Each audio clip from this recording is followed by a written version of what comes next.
Well, here we go.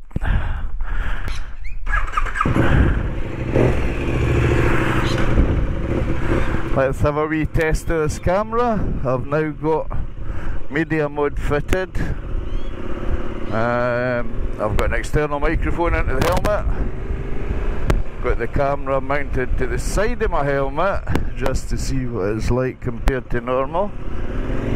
And in 4K video.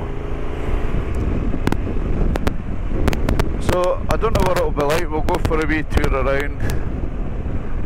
The microphone I got, it was one I had previously. It's the right kind of microphone. I had it in one of my other GoPros, but older GoPros never worked very well with the sound. So we'll try this one. And for anybody that doesn't know me or where I live in Victoria, Australia. There's the newest method of transport, the scooter. I believe some countries have them banned because they travel very, very fast.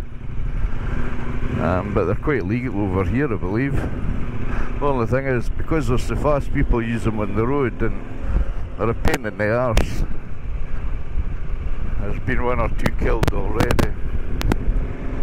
Anyway, it's July, and July in Australia is the middle of winter.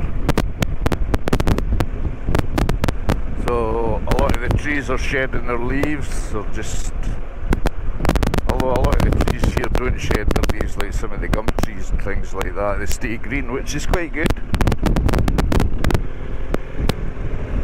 So the bike I'm riding is my good old KTM 1290 Super Adventure Sport.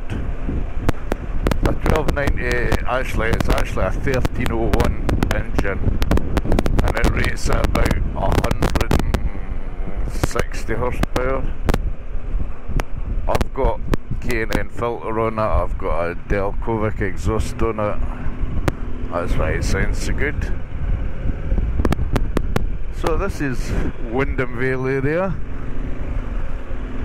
A lot of people live up this way, quite nice. You've got all your real local shops or shopping centres about every 2 kilometres, so you can never run out of shops to go to. It's nice because it's quite wide open, there's a lot of green space like that over there. That's a, I don't know what you call it, it's like a runway in case we get flooding.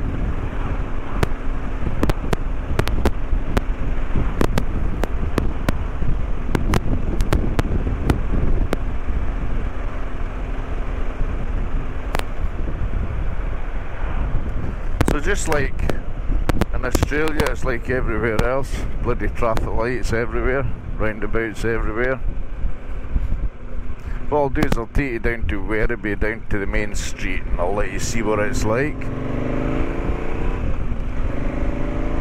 If you look over there, dog wash. You can take your car in to be washed, you can also get your dog washed at the same time. It is an actual dog wash.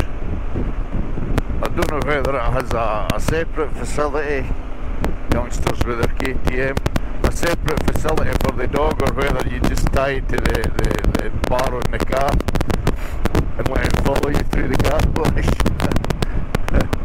Nah, it's a separate dog wash facility.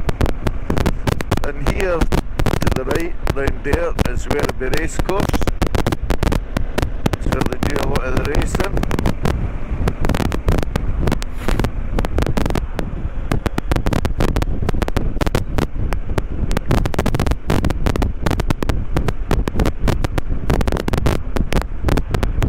Werribee's a nice little town. It's been around for a long, long time. It lies on the Werribee River. Werribee, I think it means, I think the word Werribee is an old Aboriginal word, it's something like backbone or something, because the river was shaped like a spine or something like that. I can't quite remember, but something like that. Anyway, we'll go through the main centre. There's the bus, I think that'll be going to the Wyndham Vale, the railway station.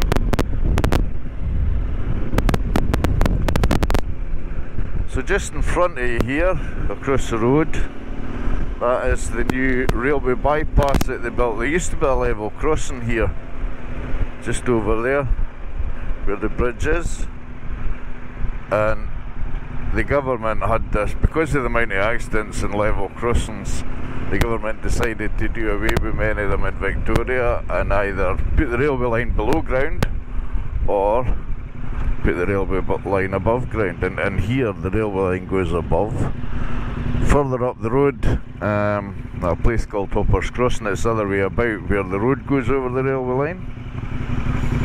So it's quite an expense.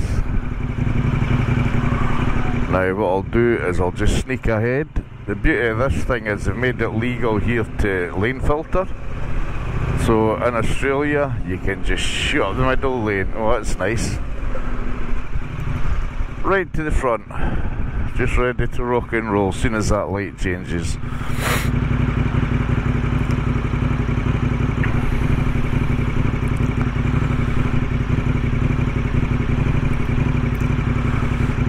Although we'll probably be last in turn.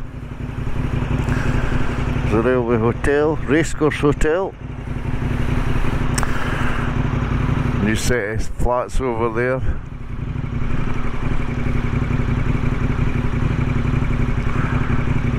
And we should be about ready to go, maybe.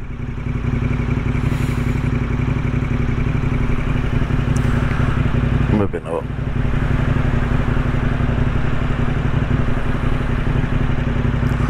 I think after these ones the light should favour us.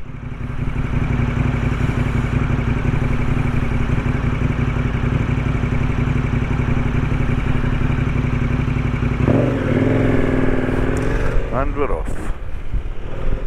Sneak over to the left lane. And that road there takes you down to Geelong. Werribee River there, you can't see it really for trees. And here we come to Werribee Centre. As you can see, Nando's in front, and then there's Cold Rock next to it. Cold Rock's like an ice cream parlour. You have all sorts of ice cream. Anyway, we'll go along the town centre.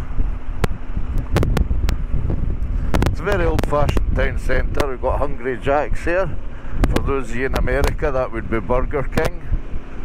In Australia they called it Hungry Jack's. I take it,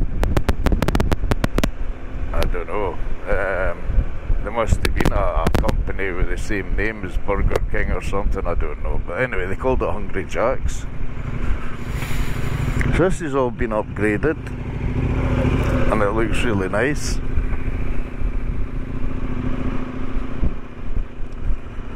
And they've done a lot of work here, upgrading the road and the crossings, and there's a lot of shops.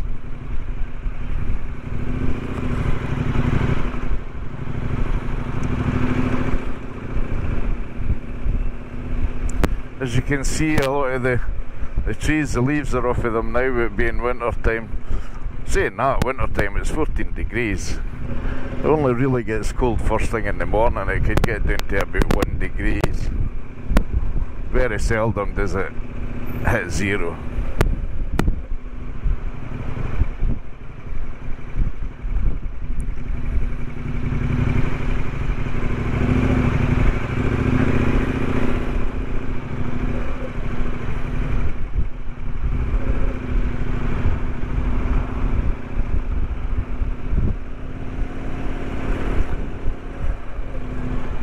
And there's the railway station.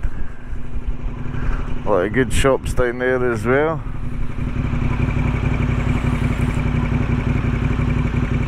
Anyway, we'll go up to the road that runs parallel.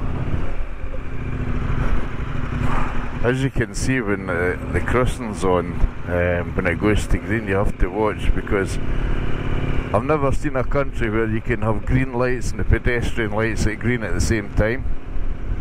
So you've got to remember not to run over the pedestrians. That's a must, not to run them over. You get into trouble for that.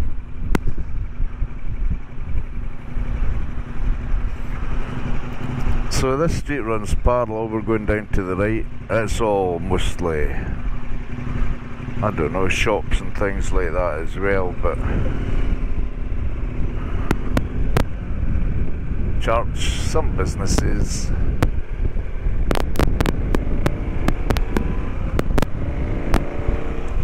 Just take a wee sneaky run to the left hand lane here.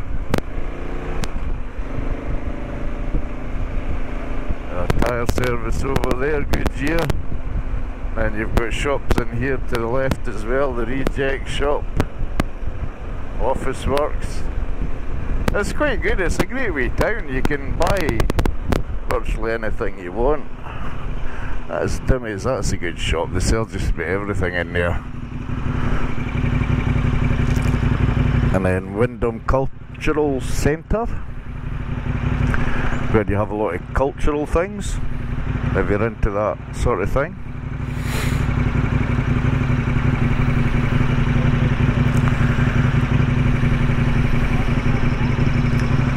It's very much a four-wheel drive place, Australia. A lot of people like their four-wheel drives.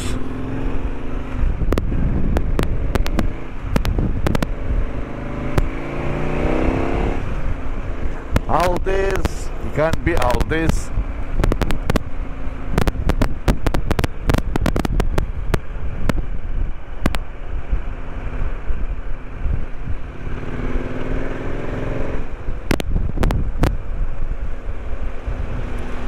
So I bought myself a drone a while ago and I've tested it and it runs fine, but I'm going to have to get myself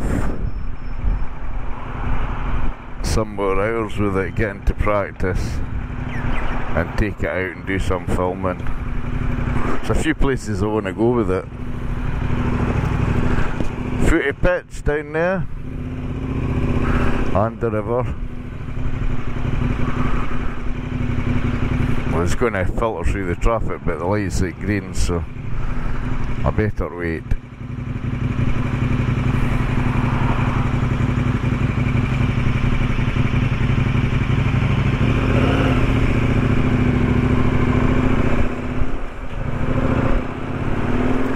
So yeah, this is us back at the level crossing, or what used to be the level crossing. I'll need to stop calling it that, because it's not a level crossing anymore.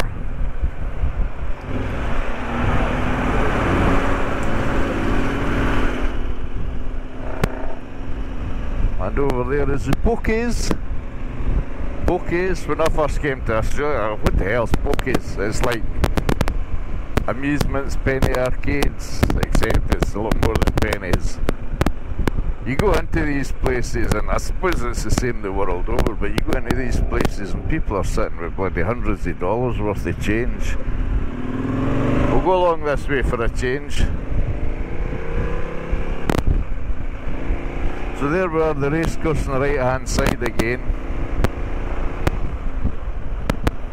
and the railway line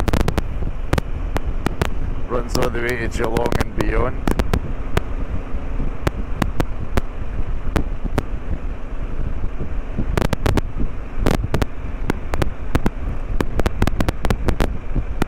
So this road's had a bit of an upgrade as well.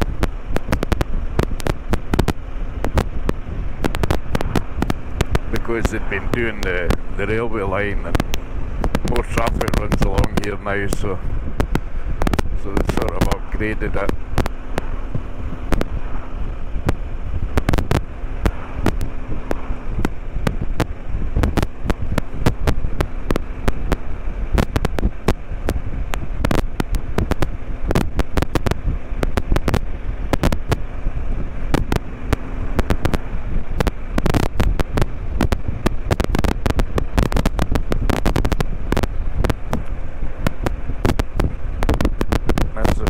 Fuel station on the right hand side, BP.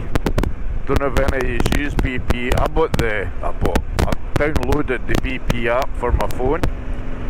So when you go to a BP service station, you just switch the app on, it recognises the station, logs you in, asks you what pump number you're at, you put the pump number in, it unlocks the pump, you can fill your bike, and then when it's finished it automatically takes the money out of either your bank account, your PayPal account, whichever account you've set up. So it means you can pull into a servo, none of this having to take your helmet off and go in and pay for it. You just pull up, take your phone out of your pocket, switch it up on, fill it with fuel, it pays it, and then bye you're off ski. Another company that does it is Ample, which used to be Caltex. I think it's all changing to Ample. They've got a really good app, it's so much quicker.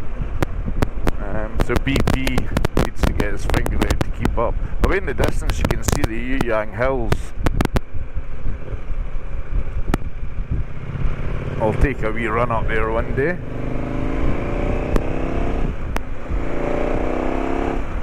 You gotta love the sound of this KTM. I've done 22,204 kilometres now on this bike. I bought it about a year. Oh no, it's more than a year. It'll be coming up 2 years in September, I think. And at first, it was terrible. It was like electrical problems, just constantly electrical problems. Yeah, and I just started getting angry with it, and then the battery went sort of dead, although it didn't really go dead. Well, it did. I just got so annoyed with it, and then I started looking into problems on the internet, problems that people were having with KTMs, and everything looked like the same problem that people were having. It was all electrical. I mean, the bike's great, it runs great, it's probably the best bike I've ever had. And it runs fantastic, but the electrics were a problem. And so after looking at it all, I thought, what can be causing it? And then I remembered that it's got what is it you call it, a C-bus in the wiring system, so it monitors your wires, it monitors the voltage usage and everything like that.